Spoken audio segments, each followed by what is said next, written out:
He came into this world weak as hell. But once the strongest SS rank mage took him in, things changed.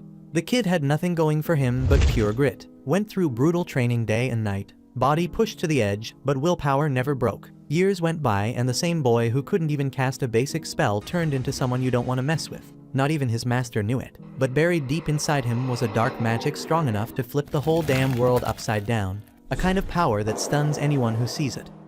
It kicks off in a wrecked city, where this woman spots a boy named Lloyd just standing there, staring at something. We don't know what he's looking at yet, but she sees something in him. She figures if this kid joins her, she might have a shot at taking down the demon lord. Without holding back, she pulls him in for a hug, while he's still standing there spaced out. Not long after that, she takes him back to her place and casually shows him some fire magic flames shooting straight out of her hand. Lloyd's eyes go wide. This is the first time he's seen anything like it. But the woman doesn't wait around for awe, she tells him flat out to do the same, or he's not eating that night. He doesn't have a clue what he's doing, no instructions, no idea how magic even works, but he gives it a shot. By the time the day ends, the kid somehow manages to summon a small flame. She's a little impressed, but not nearly enough. Instead of praise, she lights him up in flames, reminding him that he's still got a long road ahead. The next day, she teaches him how to pull water out of the ground with a kick. First try, Lloyd nails the move, but all he gets is wet dirt. She's not impressed and punishes him by soaking him completely. She throws wind magic into the mix too, and as the training keeps going, within just a few months, Lloyd's already pulling off ice magic like a pro dude, makes a full ice statue that looks exactly like her. Lloyd, thinking he's finally earned some respect, starts calling her his master, but she still ain't satisfied. She thinks he's still weak, so to prove how far he's got to go, she makes the statue grab him with magic, then grows it bigger before smashing it to bits. Seeing the power difference firsthand, Lloyd decides to push even harder, doubling down on his training without taking breaks. Then one day, she drinks too much and ends up sick as hell. Lloyd walks up and heals her in a flash. Turns out, she even taught him healing magic somewhere along the way. She gives him a hug for that, but then goes right back to her usual self, saying it still ain't enough, and sends him off for more training. After months of non-stop training, Lloyd's master is sitting with a grimoire in her hands, looking uneasy. Something in that book's clearly bothering her, and before she can even process it, Lloyd walks into the room. The grimoire slips right out of her hands, and when he picks it up to give it back, something triggers the moment he touches it. His body drops instantly. Kid faints on the spot. That's when she realizes Lloyd's got the potential to be one of the chosen two. The way she mutters it sounds like she's a chosen one herself, though it's not crystal clear. Either way, she doesn't want him ending up like her. She's seen what overconfidence can do, so while he's knocked out, she kisses his forehead and slips a spell on him, one that probably keeps his powers in check. Next morning, she brings up something new, calls him a white mage, says that kind of mage focuses on helpful magic, stuff that benefits others. To get him started, she tells him to use his healing magic on an apple tree to grow a bigger apple. He does it, and it works, but then she casually shows off and makes the whole tree pop with apples like it's nothing. Later that night during their lesson, Lloyd gets curious about something called ancient magic. Soon as he brings it up, his master shuts it down, tells him that kind of magic disappeared ages ago and he doesn't need to bother with it. Instead, she keeps him moving forward, teaching him advanced stuff like space magic, basically the power to summon or unsummon items anytime you want. Training picks up speed, and one day she decides it's time to really push him. She blindfolds the kid, dumps him deep in some forest full of monsters, hands him a tiny kitchen knife, and tells him to survive for a whole week using magic alone. Then, with zero hesitation, she vanishes in a flash, leaving Lloyd behind terrified and lost. A few seconds later, a wolf monster shows up, charging straight at him. Lloyd panics and runs for his life, eventually scrambling up a tall tree to catch his breath. While catching his nerves, he uses space detection and manages to locate his master's house far to the north, so he sets off on foot. When night hits, he uses healing magic on wild fruit to ripen it and eats that for dinner. He finds a cave to hide in and starts thinking of ways to boost himself. That's when he comes up with something smart. He takes the spells he already knows and tweaks them to raise his physical stats when he casts them. One by one, he starts building his magic up from scratch. The next morning, while walking through the woods, Lloyd accidentally wanders right into a queen spider's nest. Soon as that massive thing lunges at him, he turns and bolts the other way. With one of his modified spells, he kicks his speed up like crazy, 10 times faster at least. In a single blur of a sprint, he makes it all the way back to his master's doorstep, then drops right there, out cold. She opens the door and sees him lying flat, and with a small grin, just says welcome home. Time goes by, and Lloyd starts growing taller. His master gives him a little more freedom to roam around the house, and one day while cleaning up her study, he finds a book about cities. The idea catches his attention since he's never been anywhere with that many people before. Meanwhile, his master's been getting creative, testing all sorts of weird stuff, and using him as her personal test dummy. Kid barely gets any real sleep for days. One morning, she wakes up like usual and heads up to the rooftop, planning to beat some magic into him again. But when she steps inside, Lloyd's not there. She glances around and notices the last thing he was doing reading that same book about cities. Her expression shifts for a second. Turns out, Lloyd's already made his way into town. He walks through the streets wide-eyed, amazed by how packed and noisy everything is. This is his first time seeing a place like this, so it's all new. He grabs a loaf of bread from a stall, but once he pays, he realizes he's completely broke, not even a single coin left. That's when a recruitment flyer for adventurers floats through the air and smacks him in the face. And he figures that might just be his shot. He heads off to sign up right away, not noticing the strange man watching him from the shadows with clear interest in his every move. Lloyd joins a new adventurers party, and not long after, they're heading up to the castle rooftop to take down a giant cyclops. Alan, the party leader, gets slammed and yells for Sheena, the healer, to patch him up.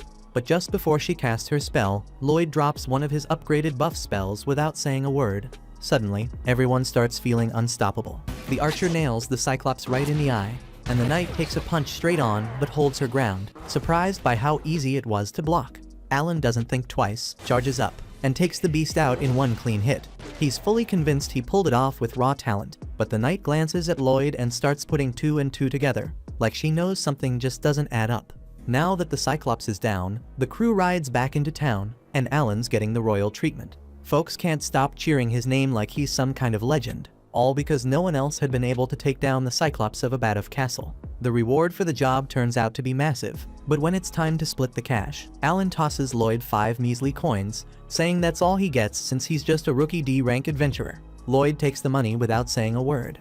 When Alan suggests they toast to their victory, Lloyd politely dips out, saying alcohol's not his thing. That rubs the party's mage the wrong way. She gets all dramatic about him ditching the celebration. But Alan shrugs it off and says no big deal. They can always find another white mage if needed. And it's not like Lloyd did anything worth bragging about in the first place. Lloyd hears it all, but doesn't react. He closes the door behind him and walks away, calm as ever. Meanwhile, back at Merlin's house, the same guy who'd been tailing Lloyd earlier shows up. She calls him Willie and asks if there's any news.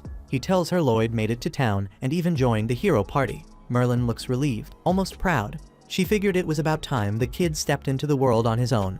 As long as he doesn't end up cocky like she was back in the day, he'll be alright. Willie looks at her and asks if she still regrets what went down that day. Her face tightens, a flicker of guilt slipping through, and she remembers it clear as day. Back then, the Demon Lord was ready to blow himself up just to get his hands on that damn magic book. Merlin never saw it coming, and the explosion wiped out an entire village. Nobody stood a chance, including her. But somehow, Sybil, one of her teammates, pulled off a miracle with ancient magic and brought everyone back. Everyone but himself. He gave his life to fix what she couldn't, and that guilt's been hanging over her head ever since.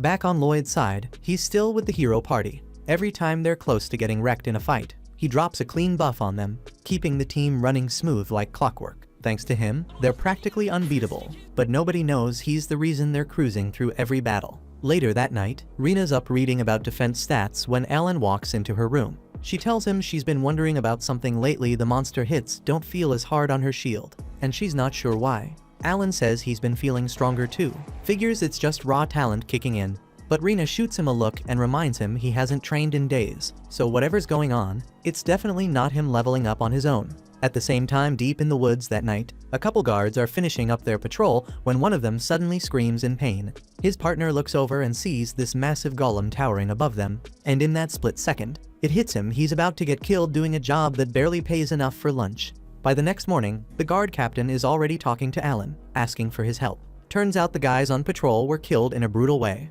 and they're guessing a golem was behind it. Alan, being Alan, says he'll take care of it. He figures a golem's no big deal. Later on, they head out to where it happened. Thanks to Lloyd's tracking magic, they manage to find the golem hiding out in a cave behind a waterfall. Since Lloyd's keeping everyone boosted, the whole team takes it down without breaking a sweat. But right after that, a demon shows up nearby and summons another one using rocks from the ceiling. Lloyd looks closer and notices the demon's using a staff with a magic stone embedded in it.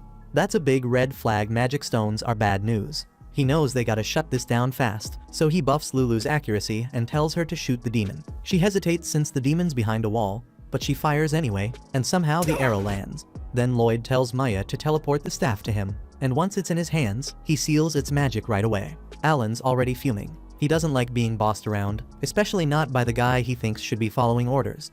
Trying to show who's in charge, he rushes forward, aiming to land the final hit on the golem.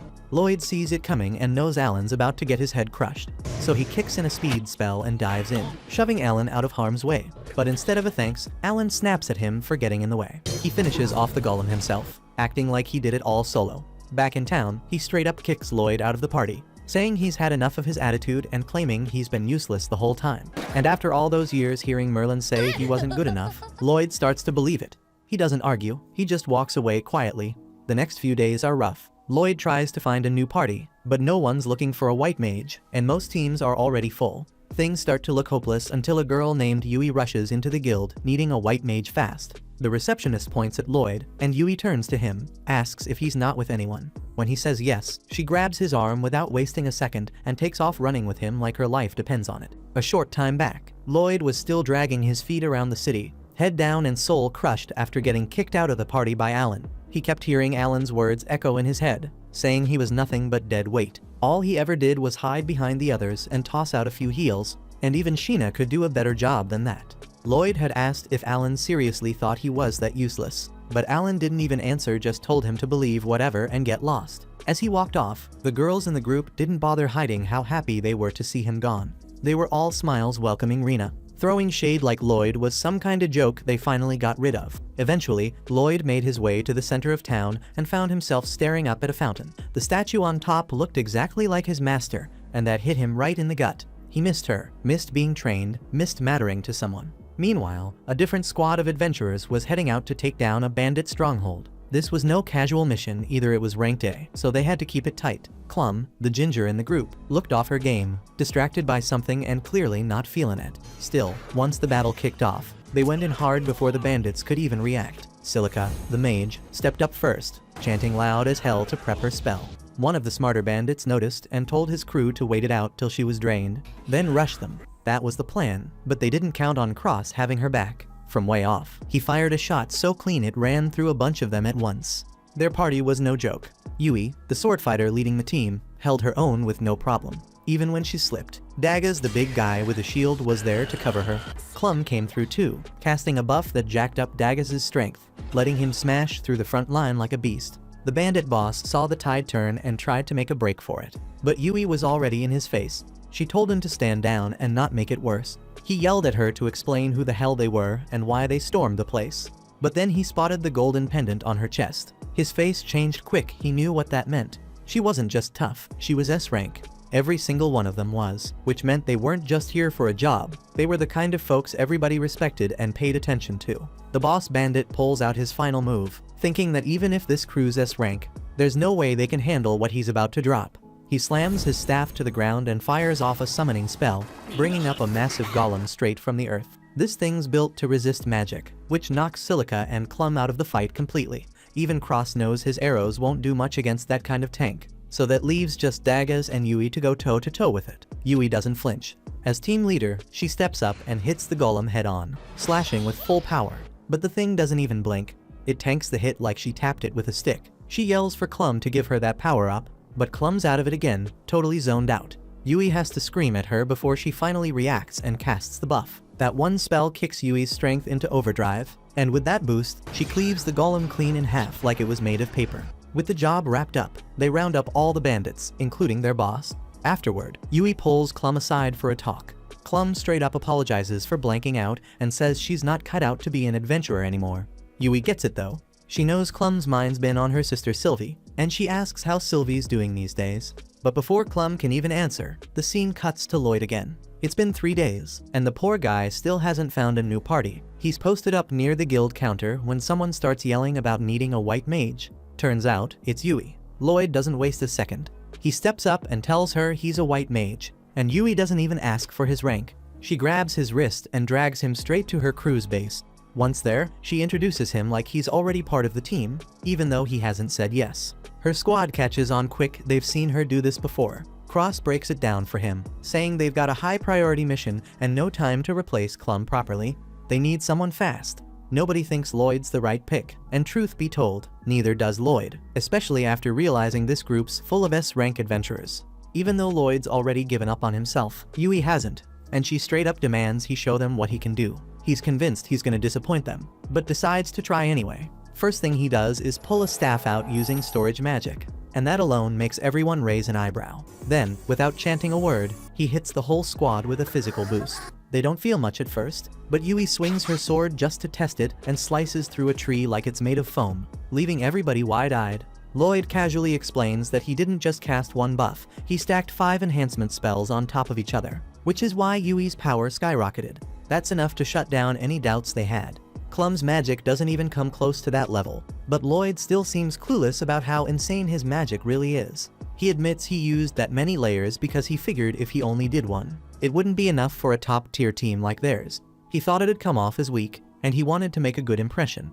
Judging by their stunned faces, though, he assumes it flopped and what he did was average at best. Getting talked down to for too long can wreck a person, and right now Lloyd's confidence is in the gutter. He figures they weren't impressed and says he doesn't want to slow them down, so he turns around and starts walking off. For a second, nobody says a word, still trying to process what just happened. But Yui snaps out of it and yells his name loud enough to shake the place. He stops and walks back, just to see what she wants.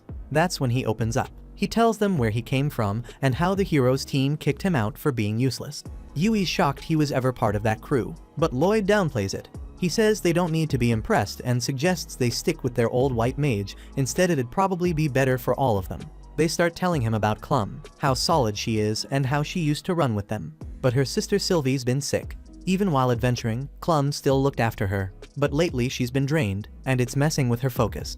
Last time they fought, she zoned out and nearly got them all killed. Nobody blamed her, and they were fine keeping her around, but she got so anxious about being a burden that she walked away. Normally they can handle quests without a white mage, but when it comes to rank jobs, it's a different game. Clum wasn't just useful, she was family. Yui says she's been worried sick, and the rest of the team agrees. Lloyd sees how much they care and starts thinking maybe they saw her more as a sister than just a teammate.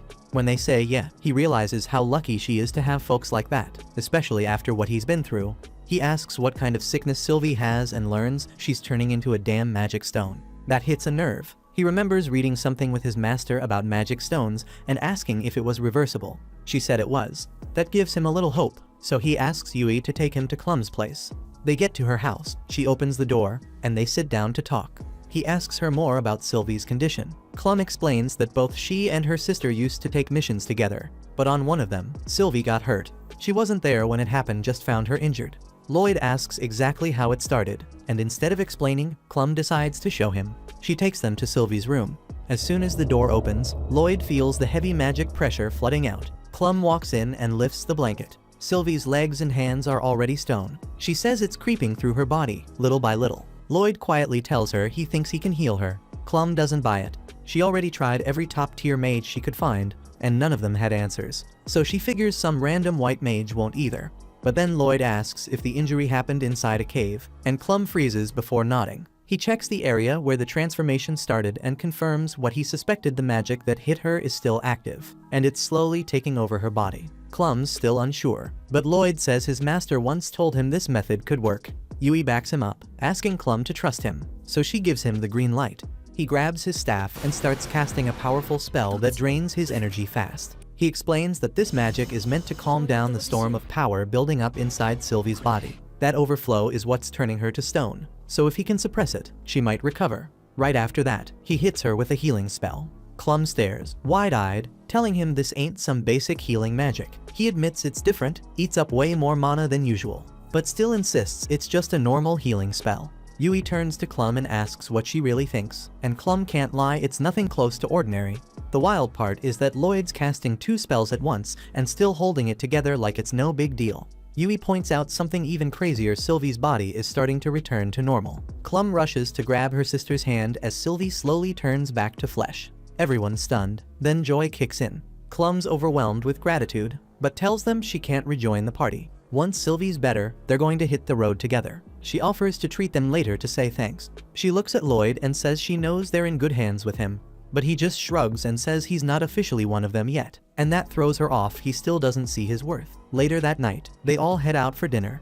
Yui brags about the insane magic Lloyd pulled and how Sylvie came back from the edge. Even with all the praise, Lloyd still feels like he's not enough, and that makes Yui cut in and tell him to quit being humble. He did something incredible, but he keeps brushing it off like it's nothing. He even apologizes for not convincing Clum to return. But that's not on their minds right now. They're here to celebrate, not stress.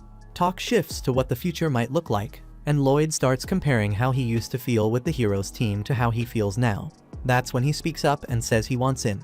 The group freezes for a second, caught off guard since he turned them down earlier, but then they smile. Turns out they were hoping for this moment. Now he's officially one of them. Soon after, they throw a welcome party for Lloyd and tell him to eat all he wants since they're covering the tab tonight. He dives into the food like he hasn't eaten in weeks, and his new crew can't help but laugh watching him. They ask if he was starving or something, and Lloyd says the food in this town tastes incredible. That catches them off guard because the food here is known to be pretty basic, but he explains that compared to what he grew up eating, this stuff's packed with flavor. Yui's now curious about how he grew up, so he says he used to live with his teacher, who'd make whatever she could grow in her garden. Sometimes it was random wild mushrooms, other times she'd just roast up some beast meat with zero seasoning and hand it to him. That's when he picked up cooking, but even then, he never made anything half as tasty as this. Yui doesn't care much about the food now. She's way more interested in the person who taught him magic. She wants to know more about that teacher, and the rest of the team starts jumping in too. Silica asks if she's a white mage, but Lloyd says not really, she's more into combat magic, and he'd see wild explosions every time she trained alone. Silica's shocked that someone who's not even a white mage could teach him so well, and he says Merlin's on a whole other level. Silica jokes that she wants to meet her and learn something, but Lloyd cuts in fast, telling her she'd regret that wish for the rest of her life if she knew the full story. After the chat about Merlin, they decide it's time for a strategy meeting. Yui tells Daggers to brief Lloyd because she's trash at giving serious explanations. Daggers says their mission's to wipe out monsters that have been messing up the nearby farms. Silica adds that multiple monster types have teamed up into one pack. That's new to Lloyd, and Daggers admits it's new for them too, but it's not something they can take lightly. Out of nowhere, Cross comments that since they're going up against a big crowd,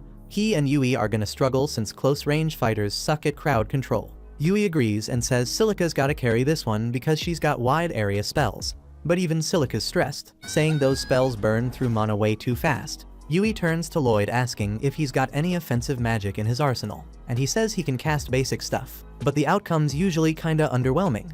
Daggers shifts gears to the plan itself, saying he and Yui will lure all the monsters into one place so Silica can hit them hard. Meanwhile, Cross will guard both Silica and Lloyd, who will focus on healing and support. Right after that, they all head back to the inn to rest, but Lloyd strays off in a different direction. Daggers stops him, wondering where the hell he's going, and Lloyd awkwardly admits he's dead broke and can't afford a room. Without missing a beat, Daggers tosses him a pouch stuffed with more gold than Lloyd's ever seen in his life. The poor guy panics, saying he can't take it, but Daggers tells him to chill because it's not a gift, he's just gonna deduct it from his paycheck. Lloyd can't argue with that and promises to bust his ass repaying every coin.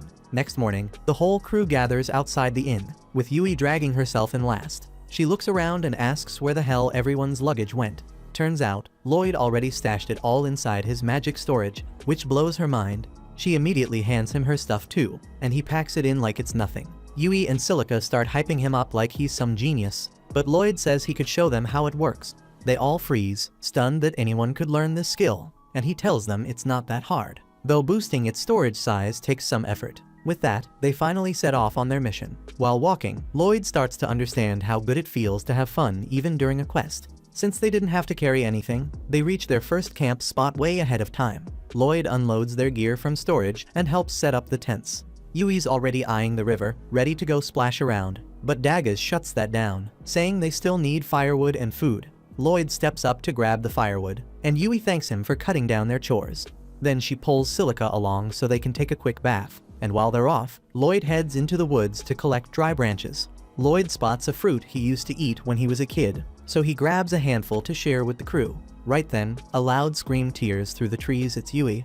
Without thinking, Lloyd bolts toward the sound and finds a huge serpent monster going after Yui and Silica, both caught off guard with no weapons in hand.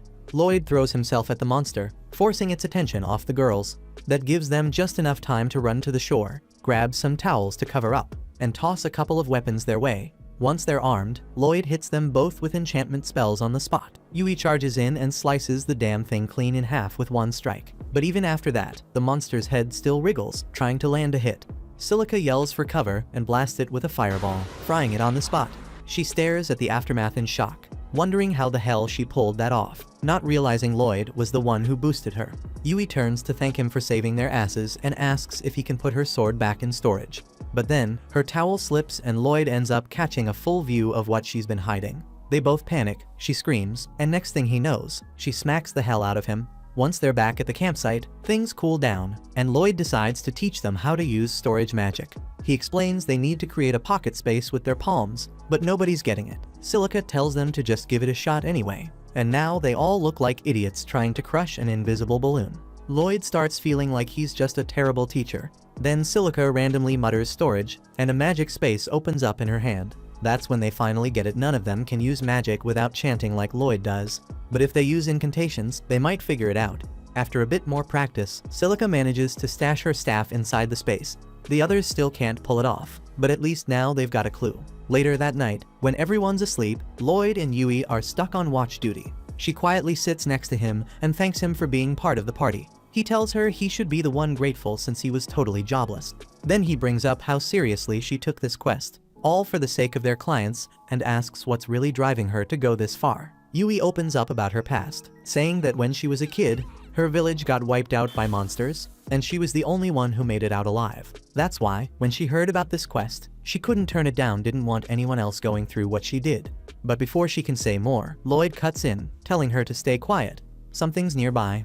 Yui goes on high alert and summons her sword, while Lloyd tells her to wake the others. Soon the whole group's up, weapons ready. But once they see how many spider monsters are crawling in, they realize fighting isn't the move. They start backing away, trying to retreat slowly. But then, Yui accidentally steps on a twig, and that tiny crack sets the whole damn horde off. Everyone breaks into a run, but those spiders are fast, and before long, they're surrounded.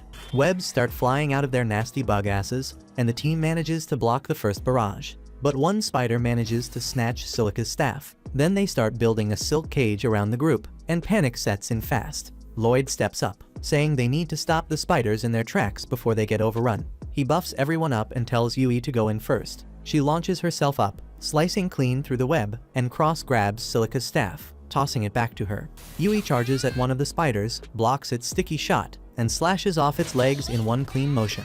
Then she literally rides the stream of silk flying out of it and surfs toward another, chopping that one down too. Lloyd tells Silica and Cross to jump in. Silica launches fireballs while Cross fires arrows straight through them, setting the bastards ablaze. Once the fight's over, Lloyd realizes he was shouting orders the whole time, even though he's the newest one in the crew. He apologizes, thinking he stepped out of line. But Dagas just grins and tells him that kind of instinct makes him a damn good leader. The rest of the team agrees and says they want him calling the shots from now on when things get messy. By morning, everyone's gotten the hang of storage magic enough to carry their own gear. And as they head out again, Lloyd keeps wondering why the hell spider monsters were crawling around in that area in the first place. Couple days later, Lloyd's pulling night watch again, sitting there in the dark thinking about those spider monsters. He starts wondering if maybe they should have taken a closer look at them when suddenly Yui and Silica call out to him, asking if he's seriously planning to pull another solo shift tonight. Lloyd agrees, and the girls start getting concerned since he's been doing this non-stop. They tell him he should be rotating shifts like everyone else, but Lloyd says he's fine and wants the rest of the group to save their energy in case a fight breaks out. Yui's about to give him a proper scolding, but Silica gently stops her, saying if that's his decision, they should respect it, though she makes him promise to speak up if things ever get too hard. At the same time, Cross and Dagas are watching the whole thing unfold from their tent, quietly worrying about how damn stubborn Lloyd's being. Next day, they hit the road again. During a break, Lloyd starts scanning the area using search magic to check for monsters. He's relieved when he senses nothing, but then Yui runs up asking what he's doing. He tells her about the spell. It helps him detect nearby threats, and she's surprised, saying she never heard of that kind of magic. Lloyd explains the range isn't huge, but it's better than nothing. Yui looks a bit upset, realizing he's handling everything alone again, but Lloyd insists he's fine and doesn't need backup. Later that night, he's back on watch like always. Yui mutters that it kinda feels like Lloyd doesn't trust them, even though they're supposed to be friends now. Silica tells her that people have their own pace when it comes to trusting others, and maybe Lloyd's past messed him up a bit. She figures there's a reason he can't see how damn capable he is. and that's why he's trying so hard to make up for it. Yui gets curious about what Lloyd's been through, but Silica says he'll open up once he's ready. On the flip side, Daggers shows up and tells Lloyd to come help with something, while Cross offers to take his place on guard for the night. Lloyd follows Daggers, who sets up this clever trip-wire alarm system to alert them if anything gets close. Lloyd's impressed, and Daggers just tells him straight up the alarms got their backs now, so he better get some rest tonight. Lloyd shrugs, says there's no need for all that, claiming he can handle the job better than some alarm setup. That's when Daggers steps in, staring him down and asking if he even trusts the crew he's traveling with. Lloyd insists he does, but Daggers isn't buying it, says his actions tell a whole different story. Right then Lloyd starts remembering what Merlin and his old boss used to say, calling him useless and green. He admits that if he slacks off he might drag others down. Daggers just smirks, tells him to go ahead and be a burden if he needs to. That stuns Lloyd, not getting what he means at first, so Daggers breaks it down. They formed this party to back each other up, to cover what no one could handle alone. It's normal to cause some trouble now and then. He tells Lloyd to lean on them more, and for the first time Lloyd hears something like that. That little talk gets through to him, and later in the tent, Lloyd actually smiles, realizing he's got folks he can count on now. Next morning he puts it into practice, nervously asks Yui to help fetch some water, and she lights up glad to do it. Meanwhile, a noble named Michelle gets word from some shady black mage who says the magic stones have been planted exactly where he asked. Michelle looks real satisfied, says the plan's gonna go smooth now. The mage adds that the earlier distractions scattered all the top adventure teams, so they won't be sticking their noses in. Only the hero's party is still around and they might mess things up. Michelle says there's no stopping that since the hero only moves when the king orders it. Still, he doubts the guy can stop what's coming next. Back in the woods, Lloyd and the team notice how weird it is that no monsters are anywhere nearby. Lloyd boosts his search spell, stretches the range, and picks up a cluster of beasts about 10 kilometers out. Cross mentions that's pretty close to those farmlands they're heading toward. Before Lloyd can explain more, Yui cuts in asking if he can really scan that far out. He nods and she flips out,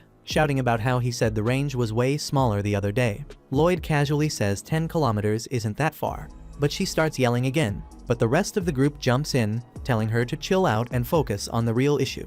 They rush over to the monster's location, only to find the wolves already tearing through the farmland they were supposed to protect. The whole crew freezes at the sight of this massive swarm, but Lloyd looks even more unsettled. That was the only spot where he sensed monsters earlier, and now he's starting to wonder where the rest of them disappeared to. The others feel it too, because the monsters don't usually abandon their territory like this.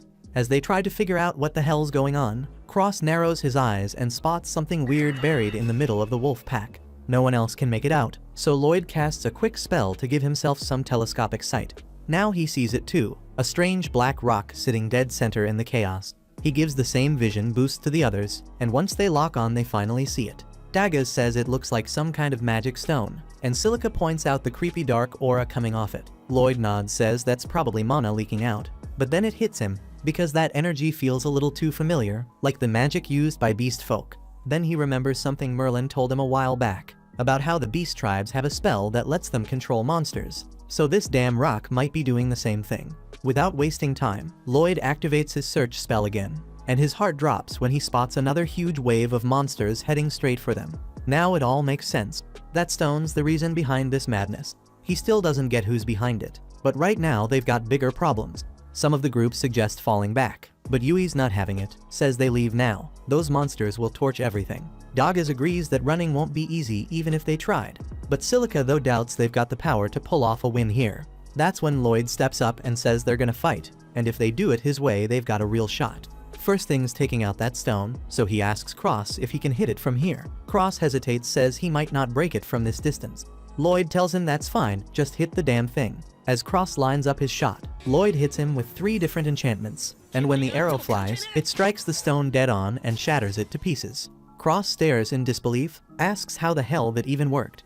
Lloyd shrugs and says he enchanted him, his bow and the arrow, says it like it's no big deal, just something any white mage would do. But everyone else is floored since normal healers can't pull off that kind of enchantment combo all at once. Right then, they notice the wolves turning on each other. With that cursed magic stone gone, their natural aggression kicks back in. That's exactly what Lloyd had planned, and he grins, saying the first part of the plan worked. Problem is, that giant horde still charging through the forest hasn't stopped. Moments later, the monsters burst out of the woods. Silica steps forward alone to face them. They keep closing in fast and furious, but Lloyd waits till the very last second before giving her the go. She snaps into action, unleashing a tornado of fire that roasts everything in its path.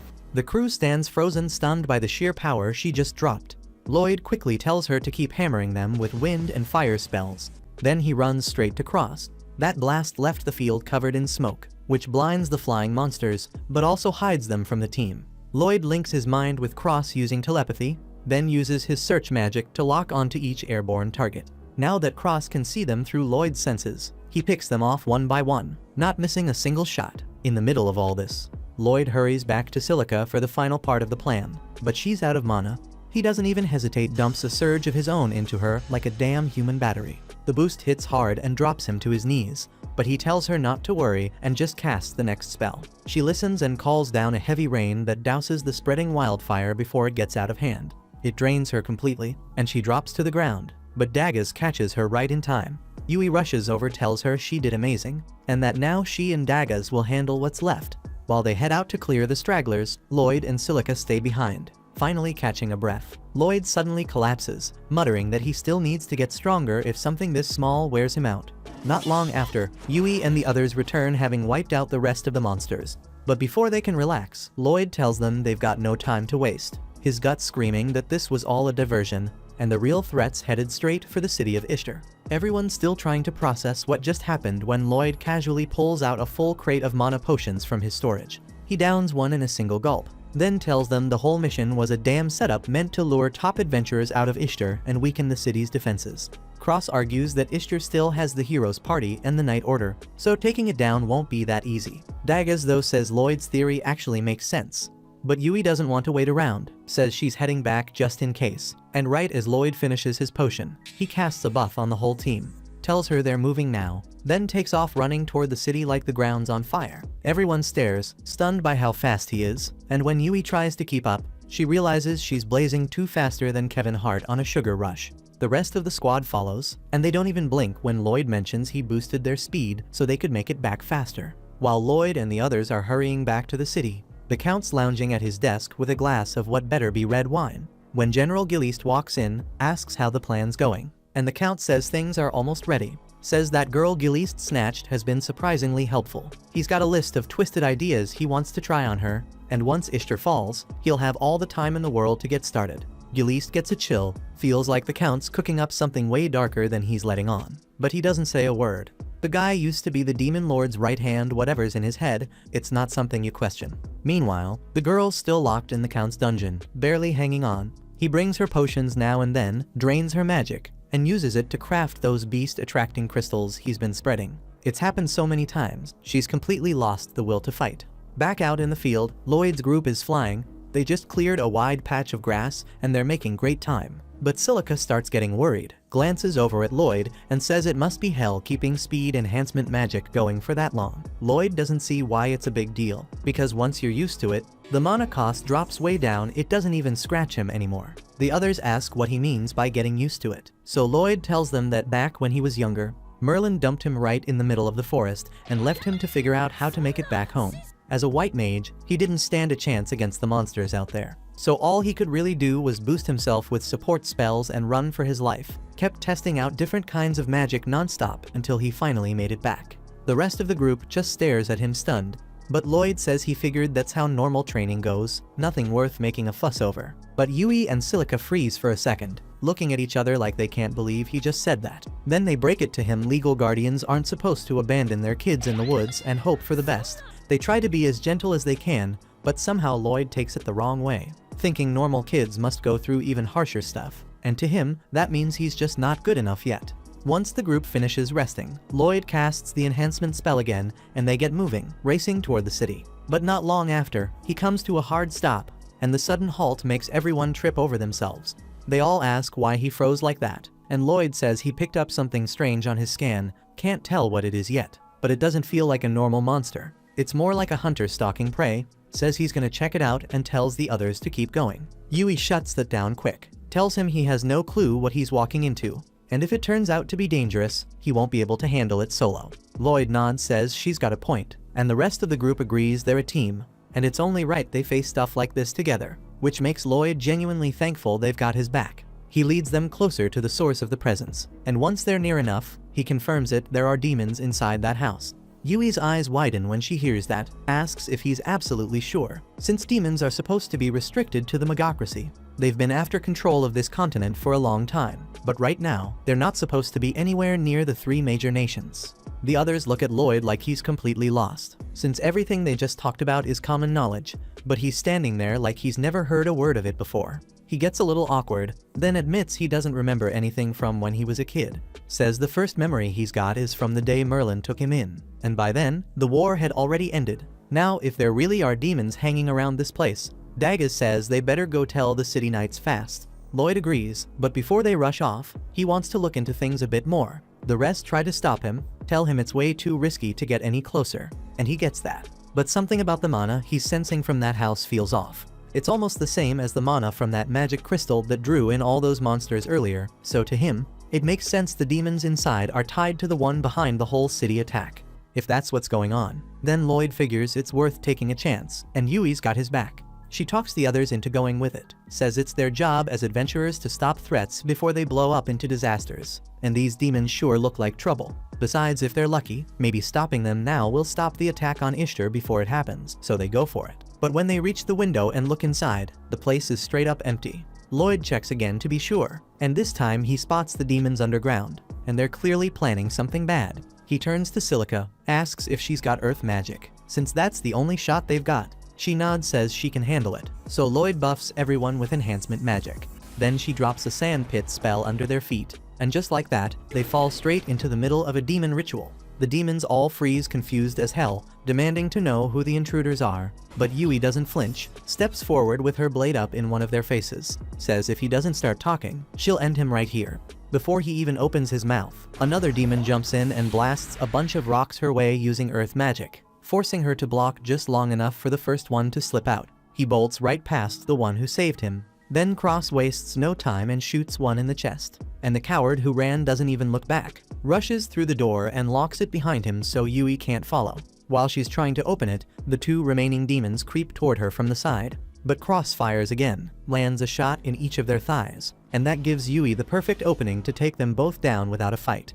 With the room finally clear, the whole crew regroups fast and heads after the last one before he gets too far. Behind the door, the demons already got the girl wrapped up in a cocoon with magic, clearly trying to haul her out of there. But then Yui and the others come crashing in, and he spins around, sees them and runs again. They go after him, chasing up the stairs and into the open. But he's fast, and if they don't cut him off, he might escape. Lloyd calls out to Yui, tells her to circle ahead and block his path, while he sends Silica and Daggers around from both sides to trap him. Soon enough, the guy's stuck with nowhere left to run, and Lloyd steps forward, tells him it's over, says he's got a lot of questions and he's not letting him leave until he gets answers.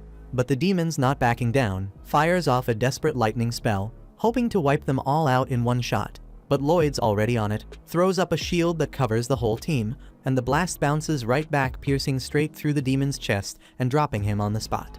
Once the fight's done, Lloyd walks over to the cocoon and starts unwrapping it carefully. But what he finds inside throws him off. It's a beast girl, unconscious and barely breathing. They carry her back to the cabin, lay her in bed and try to let her rest. But with all the demons gone, there's no one left to question. And the only person who might know anything is this girl, and she's in no shape to talk. Then Daggers turns to Lloyd and asks if there's any way to heal her. And Lloyd says he'll try, lifts his staff and starts channeling magic over her body, hoping it's not too late. Silica watches in disbelief at how smooth Lloyd's healing magic works. And when she asks about it, he shrugs and says he made a couple of tweaks in his spare time. Yui narrows her eyes and makes sure he hears her loud and clear. Most adventurers can't even touch their spells, let alone improve them. Says what he's doing isn't just rare, it's unheard of. Lloyd looks a little surprised by that, says he had no clue it was anything special since Merlin always made him help refine hers. But he gets the message and doesn't try to play it down this time. Not long after that, the girl finally starts to move,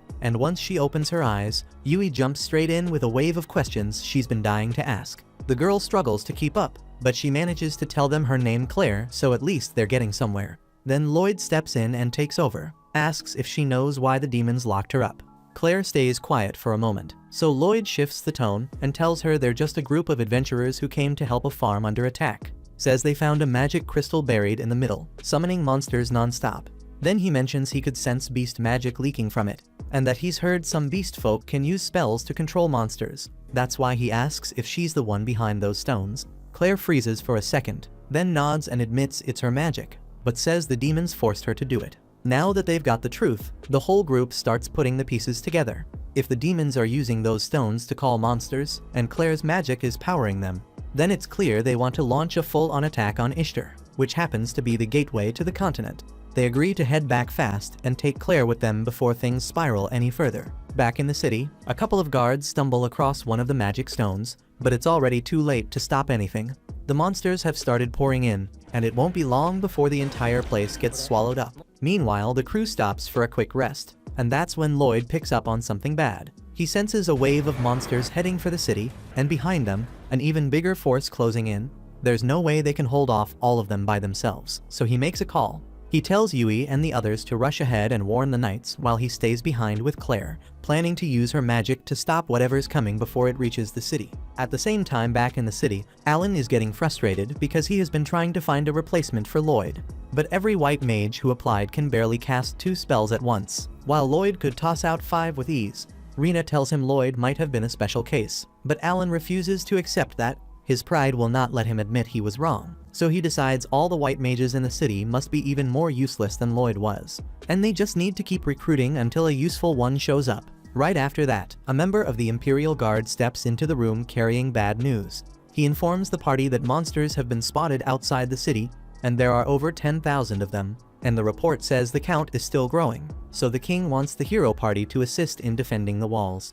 Anyway, Alan still believes he and his team are the strongest around, so he agrees to the mission without giving it much thought, and seeing how laid back Alan is about the whole thing. The guard lets out a relieved breath because he thinks Alan knows what he is doing, but spoiler alert, he has no idea what the hell he is doing. Next, once the guard leaves, Sheena asks Alan if he is sure about this, since 10,000 monsters is a lot for them to handle on their own, but Alan is not worried about that. He is more interested in the glory he will claim once he fulfills a royal request, cementing himself as the strongest person in the entire kingdom. And from the way he talks, the others can already tell this is gonna end with their asses in the ground. At the same time, out in the forest, Lloyd and Claire have just located the second wave of monsters moving through the trees in a broad line between the trunks. And if these monsters join the mass already converging on Ishtar, there is no way the city survives. Then Lloyd tells Claire they have to do something to clear the monsters out. But she is uneasy and asks if there is a way to stop the horde without killing them. Because even if the demons were controlling her, it was still her power that pulled all these monsters here, so she feels partly responsible. Lloyd can tell Claire cares about the creatures, so he promises to find a plan that saves the town and keeps monster casualties to a minimum. And to do that he needs her help, asks her to use her magic to send the monsters back to their natural habitats as fast as she can. At the same time, Claire says it is possible, but she is not sure she can pull it off with that many gathered in one place. So Lloyd tells her the story might change if he layers support magic over her and boosts her abilities, and Claire is not sure it will work, but she is willing to give it a try, steadying her breath and nodding once. Then she starts to use her magic to speak to the monsters, now letting the rhythm build, yet before the spell can take hold, something in the forest cuts it off. A hard ripple that snaps the thread, so she will not be able to do anything until they figure out what is causing the interference. At the same time in the guild, Alan calls a meeting with every adventurer left in the city, and he is disappointed by how weak the room seems. Sheena explains that all A-rank parties and above were sent out on missions, so the ones left are B rank and below, which is not ideal, but that does not mean he should insult them, since they are still willing to fight for the city. Meanwhile, Alan has been treating the B-rank adventurers like disposable pawns, and they are starting to get angry. But before it boils over, the guild branch manager steps in and tells everyone to calm down. They are here to fight monsters, not each other, so they do not have time to waste arguing. Alan agrees to stop disrespecting the others, and since they need an attack plan, he stands and announces that every mage should fire their most powerful spells at the start, taking out 10 monsters each to punch a hole in the front. While the mages recover their mana, Alan and the rest of the Malif fighters will rush in to buy time. He intends to repeat the cycle as long as it takes until all the monsters go down. And in theory, that is not a bad strategy. But the adventurers tell Alan they do not have the firepower to make that happen. At best, their strongest spells could drop 1 monster, so there is no way they will kill 10 each. Alan starts calling them incompetent, And then Maya speaks up and says she would not be able to do it either. Alan asks what she is talking about, so she explains that a while ago her spell potency suddenly dipped, and she has not used magic as efficiently since. It is not just her either. Sheena, Lulu, and Rena have all felt a clear drop in their power, and it all started the day after Lloyd left their party. With empty confidence, Alan accuses everyone of lying about their skills, so Rena tells him nobody lied to him at all, and says the same decline should be hitting him too, and if he had put even a little time into training instead of basking in hero glory, he would have noticed by now that he has slipped. She says straight out he does not deserve the title, and she says it in front of every low rank in the room. So Alan burns with embarrassment and tries to prove himself by throwing a full power punch at Rena, but she stops the strike with her palm without budging. The whole guild sees it too, so Alan's reputation is toast, especially after he spent the last half hour calling everyone weak and useless. Then he bolts out of the guild in shame, and the adventurers are left wondering how someone with his attitude ever ended up a hero in the first place. They clearly cannot rely on him to save them, so everyone starts debating the next move, because the monsters will begin their attack before long and nobody wants to be caught flat-footed. Some start talking about abandoning the city, but Rena tells them to calm down since she is still willing to stay and fight, and that steadies a few nerves. The adventurers feel steadier knowing someone as competent as Rena is on their side. Yet Rena admits the situation is really bad, and now she moves to step 1. Then she asks whether anyone has seen a man named Lloyd. While Rena looks for him, Lloyd is still in the forest with Claire, and they have just located a magic crystal hidden in the woods. This one matches the others Lloyd has seen so far, and the dark energy coming off it is probably the interference jamming Claire's spell, so unless they destroy it, she will not regain control over the monsters. However, that is easier said than done since there are bound to be at least a dozen of these scattered across the forest, and tracking them will be very difficult. Lloyd agrees that combing the whole forest would take forever, so he asks Claire to sense the crystals, since they are using her power and feeding on it. Claire then confirms that she can feel their energy when she is close enough, but the forest is too big for her to sense any location effectively. At the same time, Lloyd says it will not be a problem because he already has the perfect plan in mind. And before Claire even gets a word in, he casts sensory sharing on her, stacks an enhancement, and suddenly she can feel every magic crystal in the forest, with each exact location streaming straight into Lloyd's mind. Then he drops invisibility over both of them so they can move through the trees without drawing notice, and Claire is left speechless because he handled all of that without breaking a sweat. From there, they slip past the monsters clean, and Claire starts dispelling the dark magic and cracking the crystals one by one. Meanwhile, back in the city, the adventurers gather outside the walls and prep for battle, remaining deeply concerned. Earlier, Rena laid it out for everyone that the real engine behind the hero party's success was Lloyd, the reason they made it this far at all. But hearing that, the other adventurers want to know why he was pushed out of the hero party, and she admits it came down to short sight and pride. The title of heroes went to their heads, so after every strong showing, they assumed it was their own power and ignored how much work Lloyd put into supporting the team. She says their only hope now is to ask Lloyd for help, but the guild manager explains Lloyd is not in the city right now. To make it clear from the start, after getting kicked from the party, he went on to join an S-rank group and headed out with them on a monster subjugation run. Normally the trip would take days, but Rena figures Lloyd can cut that time with his support magic, so with some luck he might already be on the road back, which is why she tells everyone they are betting everything on Lloyd making it back in time to save them. They trust her judgment, but even with that hope, the feeling in the ranks stays grim as they look at the mass of enemies waiting out there. Rena's plan has the archers loose the opening volley to thin the herd, then once the monsters drop into the trenches they dug, the shield bearers form a wall to hold them back while the mage squad unloads everything they have. If they can keep that rhythm, they should be able to hold the line until Lloyd and his party make it back. Later that night, Yui and the others close in on Ishtar, and thankfully Lloyd's speed boost still holds, so after a short breather they can keep running. Meanwhile, deep in the forest, Lloyd and Claire have just found the final magic stone. Once they disable it, the monsters finally snap back to normal. Bad luck though. The local crowd happens to be high wolves and blood panthers, and those two breeds have old evolutionary beef, so the instant they settle, they turn on each other and start brawling. In the middle of the chaos, one beast slams into Claire, and the jolt knocks off the invisibility Lloyd cast on her, so every monster in sight whips toward her. Fear locks her up, and she forgets that her power literally lets her control monsters, so she is about to get torn apart. But Lloyd dives in and drags every eye off her to keep her safe. Back in the city, things are not much better. They've managed to hold the horde so far, but after grinding for hours people are running out of gas. The line starting to buckle and break as exhausted mages try to catch their breath and the shield wall strains under the weight. It's clear they can't last much longer. Yet just as the last hope begins to fade, a massive fireball rips across the field, as Yui and the others have finally arrived. Meanwhile on Lloyd's side, he keeps slipping past swipes and lunges, doing everything he can to avoid getting clipped, and under these conditions that is about all he can do. Claire is amazed by how fast he moves, but she does not know why he is not striking back, since she is certain someone as strong as him could handle beasts like this. She remembers the promise Lloyd made to keep monster casualties to a minimum for her sake, and that explains why he refuses to cut them down. She doesn't want to let Lloyd suffer because of her, so she kicks in her powers and goes full Nicki Minaj, singing a tune that gets all the monsters to calm down and walk back into the forest. Lloyd wishes she had done it earlier, but he is still impressed, so he asks what she did. Claire says she simply used her power to ask the monsters to return to the forest, and they listened because the control is gone. Now that the mines in this area are free again, Lloyd says they need to move fast and hurry back to Ishtar. Meanwhile, over in Ishtar, the fight is still brutal, even with Yui's party helping. They have not put much of a dent in the horde, and weapons and mana are running dry, so it feels close to the end. But Rina urges everyone not to give up, says eventually they will find a way to win. But the front lines are already breached and people are getting hurt everywhere along the streets.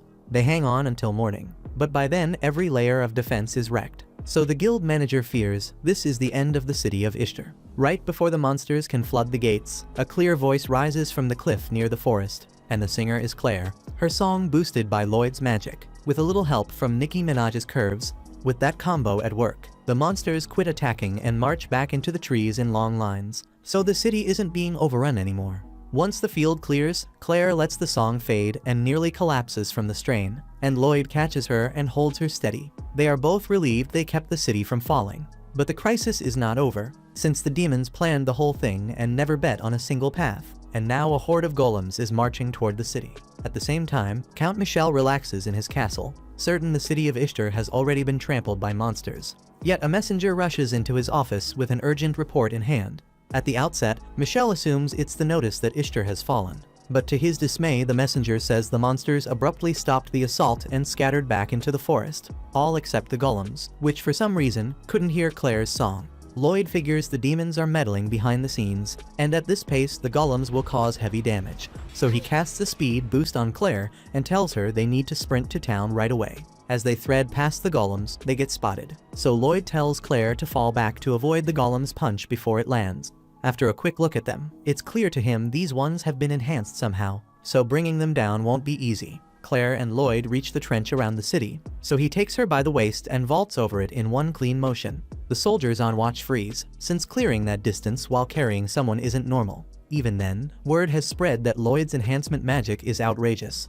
After they land on the far side of the trench, he links up with Yui and the others, and they thank him for everything he did to save the city. Lloyd says the credit goes to Claire because her magic drove most of the monsters away, but the golems are still coming, so they need to prepare. Right then his knees give out and he drops to the ground because he's been using enhancement magic almost non-stop for days, and even for him that load is too much to carry. The others tell him to rest because he's overexerting himself, but he says he can't stop until the city is safe. Soon after, the guildmaster arrives, and with him there, Lloyd asks him to look after Claire in the meantime, since her safety is very important to him. The manager understands, so he assigns knights to guard her closely and swears to Lloyd that she'll be safe. With that settled, he's overjoyed that Lloyd made it back in time, because right now he's their only hope. Lloyd gets confused hearing that, since he thought the hero party was still in town.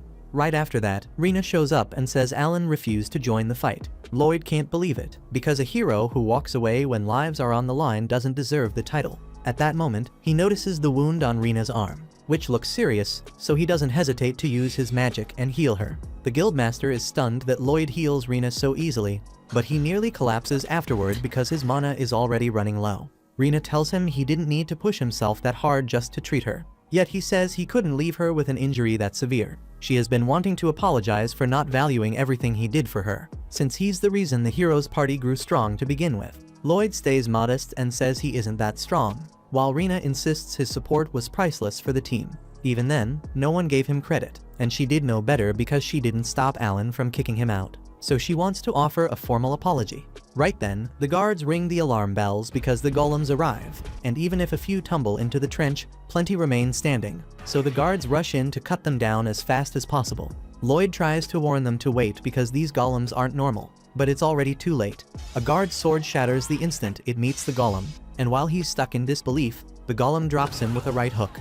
This is heading south fast, so Rina raises her shield and tells everyone to hit with full force. Yet magic and ranged shots almost bounce off the golem's rough hide, so they pull back, and nerves start to fray. If they don't act soon, the city could still end up destroyed. So Lloyd tells Yui he's about to cast enhancement magic on everyone here. Yui asks if he's sure he can handle that, since casting enhancements on more than 100 people sounds insane, but he says he'll be fine. That said, in his current state, he can only apply the buffs one group at a time instead of all at once. Then Lloyd begins casting his spell, and when he finishes, his legs go weak since his mana is running dangerously low. He tells the others he just put a strength boost on all units at the front and a mana boost on every mage. He also used enhancement magic on the 4 of them as well. But they need to hurry, because in this state, he isn't sure how long the effects will last. Yui understands, and as the golems keep advancing, she climbs one of the towers and calls out to everyone on the field, telling them Lloyd has just cast enhancement magic on all of them, so they should be able to fight the golems now. The soldiers find it hard to believe he really boosted everyone that fast, so they hesitate. When one of them is about to be crushed by a golem, Rina rushes in and blocks the hit, after which Yui drops from the tower and slices the golem in half. With the first golem down, Rina raises her shield and tells everyone this proves Lloyd's enhancement magic works. Now that they've seen it, they realize they do feel much stronger than a moment ago. With Lloyd's help, they might be able to win after all. At the same time, Lloyd asks Cross to go assist the magic unit in the rear, while Dagas and Silica should head to the front lines as soon as possible. As for Lloyd, he's on the verge of collapse, so a guard runs up to help him stand and leads him to the fort so he can rest. Thanks to the boost from Lloyd's magic, adventurers start tearing through the golems one after another, and Lloyd cheers them on from one of the towers. But just as they are about to defeat the final golem, the enhancement magic suddenly wears off, so the adventurers are once again powerless against it. It may be a single golem, yet if none of their attacks can stop it and it reaches the city, it will wreak havoc. Yui runs out in front to block its path, and as it's about to strike, Rina shoves her aside so Dagas can block the punch. Even so, they won't be able to stall it for much longer like this, so Lloyd knows he needs to act, but his mana reserves are almost completely dry by now. But he still manages to scrape together enough energy to enhance Yui's sword. Yui picks up on what Lloyd did, then asks Dagas and Rina to cover her for a moment. The two of them raise their shields as Yui grips her sword, and the instant they block the golem's punch, she sprints up its arm and slices its head off. With that, the city of Ishtar is saved, and Lloyd lets out a breath because he can finally rest. Over in Michelle's castle, the general barges in because he just found out the beast girl they captured for their plan has escaped, and he wants an explanation. As soon as Michelle realized the attack had failed, he knew the general would be upset, so he packed his bags and slipped out.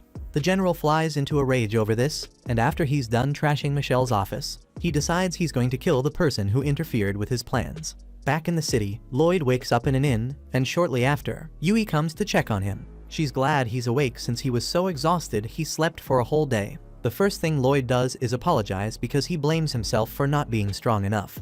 But Yui is fed up with how much he undervalues himself, so she tells him to come with her because there's something he needs to see. She leads Lloyd to the front door, and when she opens it, he sees a huge crowd gathered outside waiting for him. He freaks out and closes the door because he's never had such a big crowd calling his name before. So Yui tells him they're just here because they want to thank their savior, and it's rude to slam the door in their faces, so he should go out and greet them properly. Yet by the time she opens the door again, Lloyd has already jumped out a window, and he's circling the block to avoid the crowd.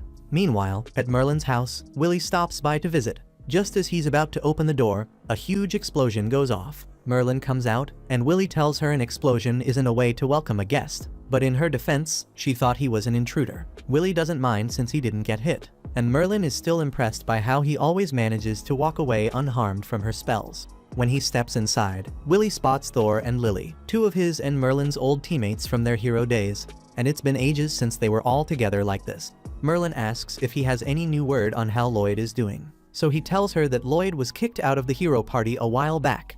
Merlin is shocked to hear it, and she can't understand why the party wouldn't want Lloyd on the team. But Willie says there's no need to worry since Lloyd is now with an S-rank team, so he's doing alright. Merlin is relieved to hear that, yet there's something else Willie wants to tell her, because even if he has never spoken to Lloyd, he has watched him long enough to feel that Merlin must have used some pretty rough parenting methods. Back in the city, Lloyd is watching from the top of a building as crowds of people flood the streets looking for him, and he hasn't figured out what's going on. Right then, his friends find him up here, and he asks them why so many people are after him. So they tell him the people want to show their gratitude for what he did to save the town. However, Lloyd doesn't think he deserves any gratitude, because to him what he did was the least anyone should do. But Yui tells him he's looking down on himself again. He keeps setting unrealistic expectations and beating himself up for no reason. So they all tell him he could use a little more confidence in himself. For the first time, Lloyd seems to understand what they mean. Over at Merlin's house, Willie tells her that Lloyd is far too humble for his own good, and he has no real sense of how strong he is. So it's a miracle that he found a team who wouldn't take advantage of him. Merlin realizes she might have messed up with how she trained Lloyd, but she didn't want him to repeat the same mistakes she made. At the same time in the city, Lloyd finally agrees to face the crowd, and everyone begins thanking him for powering them up during the battle. As far as they're concerned, Lloyd is the new hero of Ishtar. And as for Alan, he and the others are in serious trouble now. No one's sure what he was thinking, but refusing to help without a reason in the middle of a crisis strips him of the hero title on the spot. So his high status is gone, and his pride won't let him stay in a town where Lloyd is the hero. So he tells everyone to pack their bags so they can leave as soon as possible, and the girls all reluctantly follow him. The next day, Lloyd and the rest are summoned to the Lord's castle, and when they arrive, they're surprised to find Claire waiting there as well in person. Yui asks if the Lord called her too, and a few moments later, the Lord appears and explains that Claire is actually here as an honored guest. They take their seats, and Lord Abel informs them that Claire is in fact the third princess of the Forez Empire, which makes her very important to everyone involved. Lloyd and the others had no idea Claire was royalty, so it comes as a major shock to all of them. With that set aside, Abel asks what they think of Claire's power after seeing it up close and personal. Lloyd says it's incredible, but also frightening, because in the wrong hands, it could cause massive chaos, which is exactly why Abel says they can't let the demons take her again under any circumstances. The Empire will want its princess back soon, so Abel has a special job for Yui's party. He wants them to escort Claire to the royal capital Sylphus, and under normal circumstances the royal knights would handle that duty. But that would draw too much attention, and Abel doesn't want to risk tipping off the demons to Claire's presence. It's clear the demons crave Claire's power, and Lloyd is certain they won't give up easily or back down at all. So he and the rest of the team agree to escort her to the capital, and the following morning they set out on their journey. While they're on the move, Lloyd checks the map and guesses they'll reach the next town before long. So Cross grumbles about how far the capital still is, saying it's already been 10 days since they left Ishtar. Doggies explains they picked a longer road on purpose just to keep things safer. That's when Claire suddenly lights up and tells Yui the town they're headed to has hot springs, which totally puzzles the sheltered princess. Claire says she's heard about them before, but never actually got to enjoy one. That surprises Yui, who tells her she hasn't really lived until she's tried it. Cross starts feeling uneasy seeing how chill Yui's acting during a mission this classified. But Dagas figures it's her way of caring for Claire in her own way. Lloyd doesn't really follow, but Cross catches on fast it's because Claire would only feel okay if they stayed serious the whole time they're guarding her. After that, Silica points out it might be good for the princess to unwind a bit, since she rarely ever gets to leave home or see new places. And that makes them all appreciate how far their leader's simple mindset can go sometimes. When they finally get to town, they waste no time and head straight to the hot spring like Yui suggested. Yui and Silica jump right in and don't even think twice about how weird it is that no one else is there. Claire, meanwhile, is still nervous about taking off her towel since she's not used to bathing with others, and the whole thing feels a bit awkward. Silica and Yui get it, but they tell her there's nothing to worry about. They're all girls anyway. Claire ends up giving in, but only if they promise not to stare too much. After a short while, Yui's staring straight at Claire, and just as Claire's about to call her out for acting weird, Yui blurts out a compliment on how elegant and slim she looks, says it suits a princess perfectly, but Claire still feels a little self-conscious since she doesn't have curves like Silica. Yui's chest is pretty full too, but Silica jokes that it's just because Yui's been stuffing her face with sweets lately. Yui jumps up ready to argue, then remembers how much meat and dessert she's had these days, so she can't really deny it. Still, she doesn't love being teased about it, and while those two go back and forth about boobs, Dagas, Cross, and Lloyd are on the other side of the wall scrubbing each other's backs, and they can hear every single word. Daggers and Cross are both trying hard to keep their minds off the nonsense, but Lloyd's already focused somewhere else. Since the demons are after Claire, he figures they'll make another attempt to snatch her. A massive invasion inside the kingdom is unlikely, but sending in a smaller elite squad sounds a lot more realistic, so Lloyd needs to think of countermeasures. The plan was for everyone to stay here one night and leave the next morning, but Lloyd calls a meeting and tells the party he wants to remain in this town a few days longer because he has preparations to make. Daggers speaks up saying he also wants extra time since he's planning to upgrade his gear, and Silica adds she could use the break to practice her spells a bit, so she's fine with it too. Cross shrugs, doesn't really care either way, and says it's up to Yui, but with most of the group in favor of sticking around. Yui agrees to delay the departure a few days so everyone can get what they need done. When morning comes, Daggers heads out to check the weapon shops across town, but after searching most of the morning, he still hasn't found what he's after. While he's walking through the streets, he spots Yui and Claire near a boat, looking like they're about to go sightseeing. Yui calls out and asks what he's up to, so Daggers explains he's been hunting for a new shield since his current one is worn out, but he hasn't had any luck finding a replacement. He says he's already gone through every weapon shop in the city. Claire remembers passing by a shop tucked away in one of the alleys, but the place looked kind of shabby, so she's not sure he'll find what he's looking for there. Daggers then decides to give it a shot and makes his way to the spot. Once he steps inside, the place looks deserted at first. He starts wondering if it's abandoned. But then he notices rows of top-quality weapons hanging neatly on the walls, so he's certain he's in the right place. That's when the shopkeeper comes out, and the first thing he does is shout at Daggers, accusing him of being one of the punks who stir up trouble there. Daggers is caught off guard, has no idea what he's talking about, and quickly explains he only came to look around. The old man realizes the mistake, apologizes for snapping, and lets him go on browsing the shelves in peace. While Daggers is checking out the shields on display, a group of rough-looking guys strolls in, and their leader Karen shouts for the old man to come out. Right then, Karen spots Daggers browsing and looks surprised this dump actually has a customer. So he hollers across the shop asking if he's really here to buy something. Daggers doesn't get what these guys are up to, but he answers plain and simple that he's here to pick up a weapon. The second the words leave his mouth, the whole gang cracks up laughing. They assume he must be some nobody adventurer if he's wasting time in a rundown shop like this. But just then the owner appears and he's clearly pissed. Karen flashes a smug grin and asks how business has been lately, though he already knows because he's been messing with the shop every chance he gets. From the way he's talking, Daggers realizes Karen and his crew have been harassing the old man, so he steps forward. Karen's goons warn him to keep out of it, bragging that their boss is in a rank and no one in this town could take him. That might have been true if there wasn't an S-rank shield user standing right in front of them, though Karen has no clue who he's dealing with, and he keeps patting himself on the back for being a rank.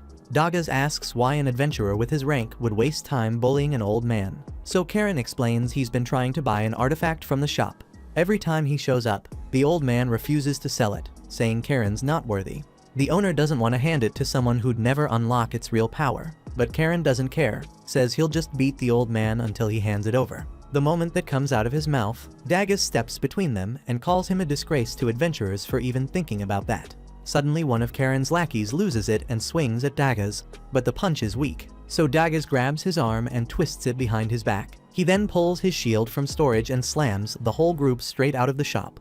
Karen's left stunned, thinking Daggers was just some low-tier rookie, but Daggers calmly shows his adventurer ID and states he's S-rank. He says he didn't mention it before because bragging about rank is pathetic, and he won't stoop that low.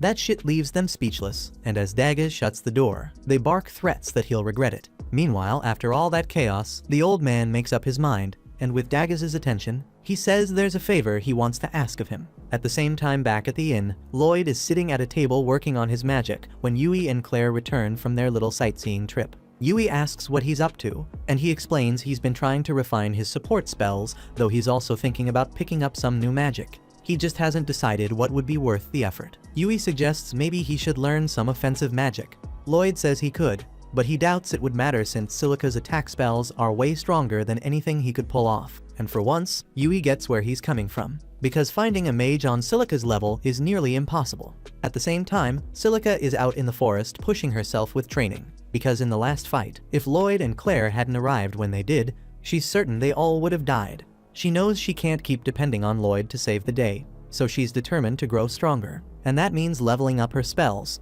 She spends hours trying to control a high-tier fire spell, but each attempt keeps blowing up on her. Still, she refuses to quit since this is all part of the process.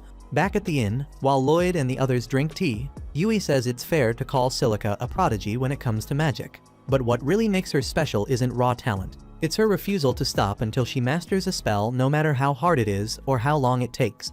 That persistence is showing right now as Silica keeps drilling her new spell. And at last, she begins to see progress. The blast doesn't blow up in her face this time. She's thrilled that she finally managed to keep control. But that excitement cost her, because she slips off the rock she's standing on, loses her footing, and the control over her spell collapses with it. So a massive explosion shakes the forest. Luckily, Silica survives mostly unharmed, and thanks her luck she didn't end up setting the whole forest on fire. But she's frustrated at herself for such a dumb slip-up.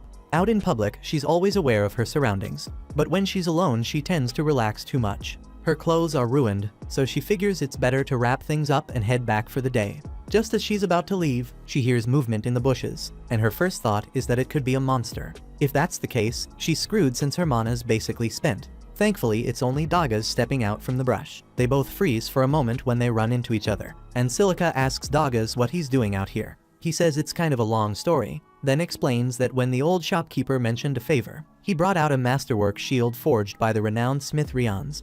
The piece is called Aegis, and Karen has been trying to get his hands on it because it can block any attack and is practically unbreakable. Dagas can tell at a glance the shield is something special, and the old man says it's so heavy most adventurers wouldn't be able to handle it right, so he refused to sell it to Karen rather than watch a work of art go to waste in the hands of someone unfit. Plus, Karen was a hassle, so even if he were strong enough to use it, the answer would still be no. With Dagas it's different, and the old man says he's willing to give the shield to him. Dagas is taken aback and says it's a lot to give away, and the man says it's fine, but he does have one condition. Since early this morning, people have been hearing strange explosions from the forest, and they're too scared to check it out, so he wants Dagas to investigate in exchange for the shield.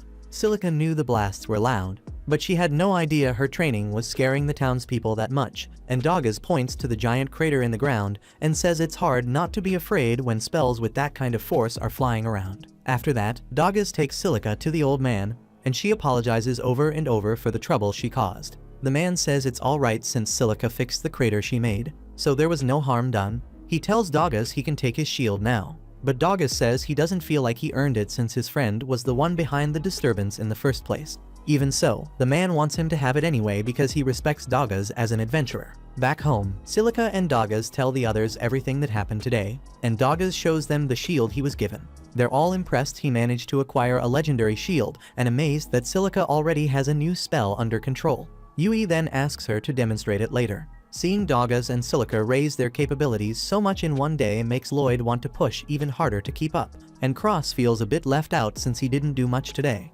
Yui says there's no point in rushing, since she's sure they'll all keep getting stronger, and in the meantime she says it's time to get some food, so she drags Claire and the rest so they can go to a restaurant together. Thank you for watching to the end. If you enjoyed this recap, please hit the like button and subscribe. If you have any suggestions or tweaks, share them in the comments. They help me improve.